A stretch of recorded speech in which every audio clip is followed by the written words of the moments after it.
Hello, and welcome to Your Vote Counts, a public service programming bringing local candidate interviews to you for the primary 2020 election. This is produced by Capital Community Television via remote technology in collaboration with the community groups of American Association of University Women, League of Women Voters Marion and Polk Counties, 4 neighborhood associations, and Salem City Club. For the nonpartisan contested races selected, all candidates were invited and all accepted. Candidates did not receive the questions developed by the sponsoring groups ahead of time. The candidates were asked to prepare a 3-minute opening statement telling about themselves, their qualifications, and a vision for the elected position. I am Cindy Condon from Salem City Club, and I would like to introduce Lyle Mordhorst, running for the office of Polk County Commissioner, position number 1, who will now begin with his opening statement. Hello, Cindy. Thank you for having me, everyone. I appreciate the opportunity, especially in these challenging times that we're facing. I'm Lyle Mordhorst. I'm a Polk County Commissioner. I was appointed in January of 2019. I've been doing the job now for a year and 4 months, and I have learned a ton. I thought I had an idea of what Polk County Commissioner did, but you don't really understand until you get here in this hot seat, and then you get to finding out. I never thought I'd ever be dealing with human behavior. I always knew drug addiction and that stuff, land use, but it's just so vast. All I've been doing is reading and studying for the last year and a half, which has been great. Prior to this, I worked 35 years for Les Schwab Tires. The last 22 and a half years, I was manager of the West Salem Les Schwab store. I got very involved in the community through community events, actions, city planning and studying. I served 2 terms on the West Salem Redevelopment Advisory Board. I was the original president of West Salem High School Booster Club, which was an eye-opening experience, opening a new high school and getting to meet all the people, and that school just kind of brought the whole community together. And the most exciting thing about that is the people you got to work with, and all of those people are the people that get things done. And as I got to this community, or the Polk County Commissioner's job, I found out that every community has those key people that keep the community going and moving it forward and creating the communities that we love to live in. Focusing on our kids, communities, events, Little League, all that stuff has just been great. Since I did come commissioner, I've been working a lot with ODOT. I've been teaming with ODOT and community members and Polk County Community Action, or Polk County Community Public Works, and we've looked at the 5 major intersections that really rate high as far as safety crash results, and we've been trying to focus on them and finding ways that we could administer and get them safer for our Polk County residents. We just had an accident last night on 99 in Bethel. That's one of those intersections we're working on. 22 and 51, Cloud Corner. We know last fall we lost a gentleman out at Perrydale intersection. And right now we're working on that with ODOT. We're soon to be having a safety corridor on Highway 22, so everybody's aware. It's going to go from Rickrell all the way to Red Prairie Road. That's going to bring a heightened awareness, more police confrontation there. And I think that just about does my 3 minutes. Was that quick? But thank you. All right. Thank you, Lyle, for those opening comments. Many residents don't understand the role commissioners play in our lives. Why should residents and voters be interested in the commissioner's race? We are the grassroots, boots on the soil sort of politicians. And I hate the word politician. We are the ones that run your local public works. We take care of the local mental health departments, planning and zoning. We run the county assessor's office. It is amazing how vast this job really is, and you don't really understand. And it's all local enforcement, local directives. Everything that we do is within these counties and our communities. Thank you for that. So what issues would you bring to the table if elected again, which you feel have not been adequately addressed by the commissioners? I really think we still need to work on infrastructure, our roadways and stuff. We need to make them safer. The third bridge in Salem got taken away from us, and maybe we don't need to focus on that bridge, but let's focus on the roadways around West Salem, Polk County, Independence, Dallas, and let's find ways to get our intersections to where they flow better, they're safer, we get more cars through them quicker, and try to alleviate these bottlenecks that we have. Marine Drive would complement Wallace Road immensely. It would be a great addition. Highway 22 and 51, fixing the intersection at the Independence cutoff. That's where a lot of people have had accidents and stuff. And it's also, if there's a wreck out there, it stops the entire county. That is both are regional roads, not just community roads. Get down to Independence and Dallas is the same thing. They have their own intersections, like the Paradale 22 or Cloud Corner. And that's what I want to concentrate on more. Okay, thank you. So moving on, what are some of the unique characteristics of Polk County that affect your role as commissioner? You know, we have such a wide, I should say we're blessed because we have such a wide array of incomes, from logging to farmers to our vineyards, manufacturing. We have dairies, ranchers. And then we have all the construction and contractors. With all of that brings its own unique set of challenges and that diversion. It's exciting because you never know enough. We're just very blessed because we have great leadership here in Polk County. All our department heads are very well knowledgeable, and they have the patience to teach me what I don't know, but yet they listen to the input that the public have and us commissioners have to find out the best answers. So that's the biggest challenge, is just trying to catch up with all of the different things thrown at you every day. All right. So although there has been a start in aiding homeless veterans, what can be done to address homelessness in families, single adults, special needs population, and transitional centers for teens? You know, I serve on the Midline Homeless Alliance, creating the new collaborative, this new COC, so we can file directly to HUD, trying to get federal dollars rather than going through. We used to go through what they called the ROC, which was rural Oregon counties, and then we got a share of that.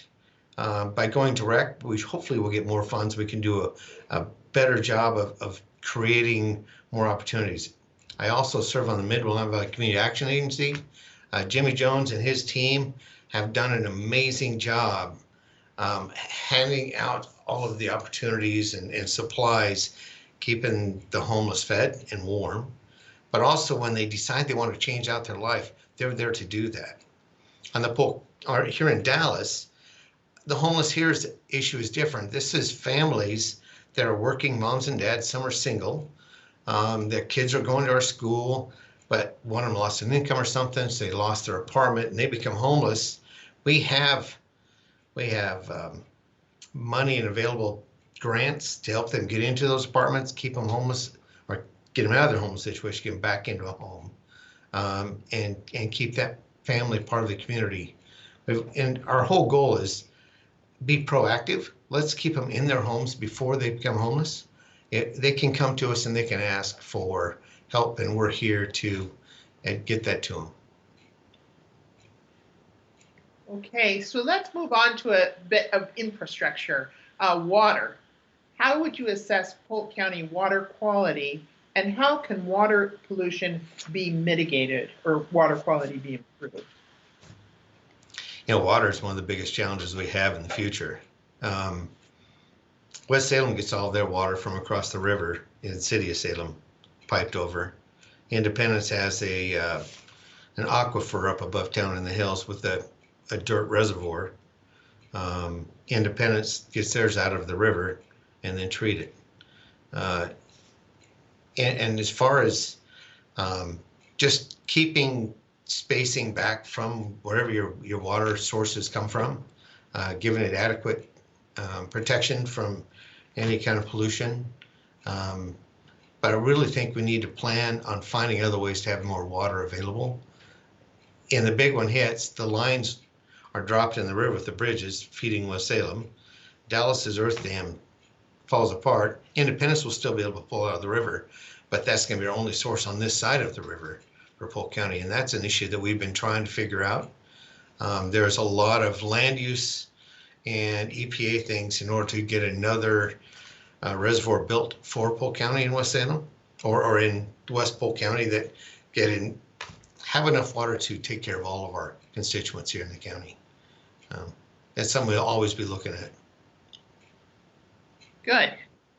So we are in an unusual time right now with the pandemic, with the coronavirus here. Since our current pandemic has affected our financial health, how do you suggest addressing decreased revenue and increasing needs in the county?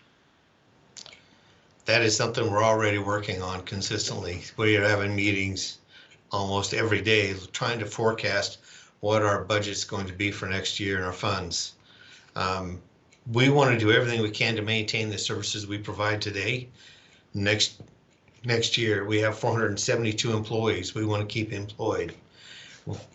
Our biggest challenge is how do we keep our communities and our networks together? Our small businesses are the one that make these communities thrive. They support our schools and our after-school programs and youth programs, and most importantly, our nonprofits that are here to support those that need the help. And never before have they been so stressed right now, but without the businesses, they're not getting their monthly donations. So constantly budgeting, looking at ways we can stretch these dollars.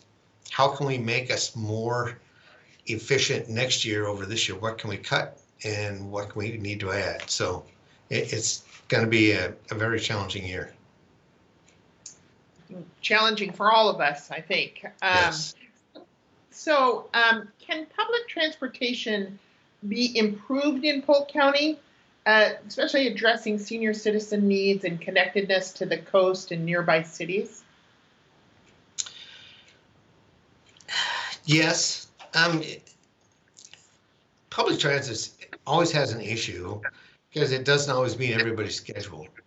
It is a great asset for going to a doctor's appointment or having to run down to the grocery store and those needs. But we've created Fall City Direct. Fall City people were out there. They have one small store. It's very expensive. They couldn't get their doctor's appointments. Usually it's one car per family. So once somebody went to work, the family stuck there. So the Fall City Direct has worked really well, and Polk County started that. As far as the transit system, I think they're doing a great job, and they made some great changes this last year, but I think it's still got a ways to go. A few more stops, a few more routes. I think we can make it work. Okay, and this is a broader issue. Do you see a rural-urban divide in Polk County? And if so, how does it affect decision-making? I don't see that here in Polk County. Polk County is a rural county. I mean, even in West Salem, Polk County thinks like Polk County. We are pretty much one. When you get outside of this county and in the state of Oregon, yes, I do see an urban and rural divide. One law or one decision can affect the whole state equally. We have different needs than downtown Portland. We are a very, I tell everybody it's the closest thing to Mayberry RFD I've ever seen because people are involved, they know their neighbors, and then we make things happen. There's challenges and we all step up to the plate. It's just who we are. And you don't see that in the cities. So how can the county combat or mitigate climate change challenges? You know, that is a major challenge. Climate change has got to be a balance. And I'm a firm believer. I love the new hybrid cars and the plug-in F8 or PHEVs. They're amazing. You can go the first 13 miles or 19 miles on electricity, save fuel. I think that's a great step. I think the better roadways we get and not having these cars parked and idling in the streets will help immensely. And I think we really need to take a look at our farmers. Our farmers are some of the biggest environmentalists that we have. They make their money out of the soil, and let's see what they're doing. But I don't know if there's any, it's kind of like the homeless issue. It's going to be a lot of little steps all moving forward, and you're going to make big changes a little at a time. Okay, and this now comes down to an essential service of the county, the court systems. How could court services be improved in areas like domestic violence? That's a good question. I would love to see stricter rules as far as harsh penalties, but yet at the same time, I'd like to see maybe have some therapeutic mitigation and required. So some guys and some people, not guys, but just people, tend to get off track. They lose focus on what the real values are, and sometimes sitting down and talking to people make a big difference. Our court systems right now have the mental health program, they have a drug abuse program, and then they have a youth adolescent program. So when they get arrested, they get an opportunity to go, and they have to go through group therapy. They have to go through, like students have to go to school every day. The men and women have to go to the therapies. They have to write a weekly program of what they've done, what they've accomplished personally, and it may be small steps. But when they graduate, you see these people that were really struggling in life now step back into life and they become productive citizens. I'd like to see programs something like that for that same thing. Okay, and Keeping families together. I'm sorry. No, with just the little time we have left, is there something you'd like to address that I haven't asked that maybe surprised you as an appointed commissioner? You know, next year's budget, and working for Les Schwab, I always had a chance to forecast revenue, and that's the job I'm doing here right now with the county and our administrators and our other two commissioners is forecasting that revenue. And between PERS and this COVID virus taking a toll on our economy, we're going to have a major job ahead of us next year. And I just see with the people we have in place, I think we're in good hands. We're going to be fine. Okay, well, I want to thank you once again, Lyle, for being here for these interviews that we think are very important for voters to hear from candidates. So thank you for the interview today and sharing your thoughts. Well, thank you for having me. And everybody, please vote in May. It's going to be a big decision, and I hope I'm your one, as we all do. Okay, thanks also to Capital Community Television for the extensive efforts made to make this program happen. And thanks to you, the public, for watching in order to become an informed voter.